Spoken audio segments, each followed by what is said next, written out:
and gentlemen, let's all welcome Paloma!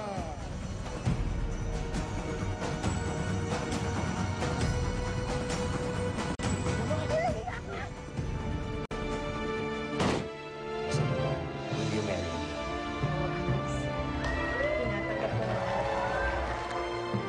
Isinuko ko na ang sarili kong ina dahil sa'yo. Mahal pa rin kita, kahit na ngayong may mahal ka ng iba. Diyan ka na, mamamatay.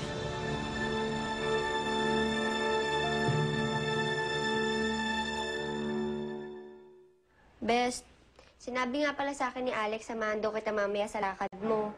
Pumunta daw tayo dun sa designer mo dahil magsusukat ka ng wedding gown. Oh, ako naman, bakit ang tamlay-tamlay mo namang sumagot? Sa lahat naman ng ikakasal, ikaw tong hindi excited. Masaya naman ako. Ikaw ha, huwag mo akong pinaglololo ko. Kilalang kilala na kita. Best friend mo ko. Sumagot ka nga sa akin. Mahal mo ba talaga si Alex? Natututunan naman ang pagmamahal, hindi ba? Sabi ko na nga ba eh. Hindi mo mahal si Alex, no? Ay, eto binoyfriend-boyfriend mo pa. Tapos sinagot-sagot mo. Tapos tinanggap mo pa yung kasal. Bakit naman ganun? Dahil ayokong biguin ulit si Alex, Becky. Tinanggihan ko na ang alok niya dati. At ayokong ulitin ulit yun. Lalo na't malaki na ang utang na loob ko sa kanya. Ang bihira naman, best, no? Hindi naman kinakasal ang mga tao dahil sa utang na loob.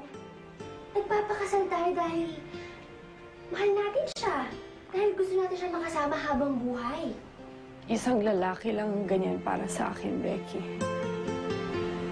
Si Fernando Jose. Ito na lahat ng cheque para sa mga abogado ni Mama. Kasama na rin dyan yung mga expenses sa kulungan. Ikaw nang bahala sa lahat. Pare, bakit mo naman pinapaasikaso sa akin to? Dahil aalis na ako. Saan ka pupunta? Pinaayos ko na yung mga papeles ko papuntang Amerika. Doon na muna ako habang hindi pa nararaos yung kasal ni Rosalinda at ni Alex.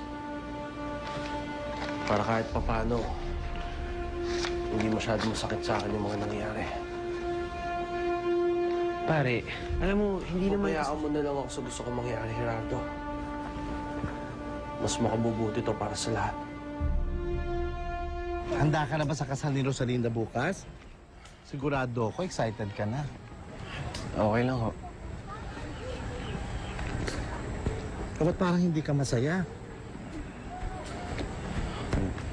Hanggang ngayon ho kasi wala pa akong balita kay Abril. Hindi ko alam kung babalik pa siya. Hay nako, Beto. Kanya-kanya ang kapalaran ng tao. Kung talagang para sa'yo si Abril, babalikan ka niya. Pero kung hindi siya para sa'yo, para sa akin ka. Oh? Ano yun? Sabi niya? Abay, ako sa'yo. Joke! Ano ka ba? Binibiro ka lang eh. Seryoso mo naman ako. Kakainis ka. Kakalurky ka. Oh, Florencio, hindi mo ba si Aling Veronica yun?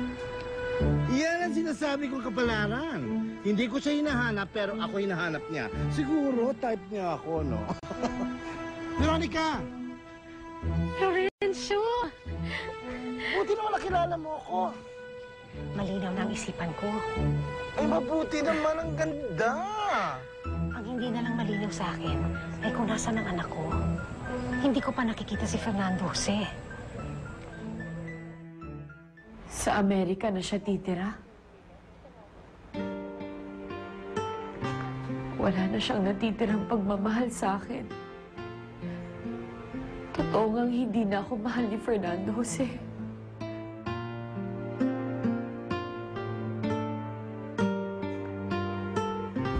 May naghahanap sa'yo. Sino to, bebe? Ay, siya po. Magandang gabi po, ma'am. Ikaw pala, Ricky. Ano kailangan mo?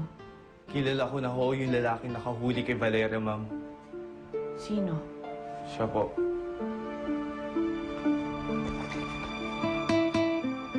Siya ho ang tagapagligtas niyo.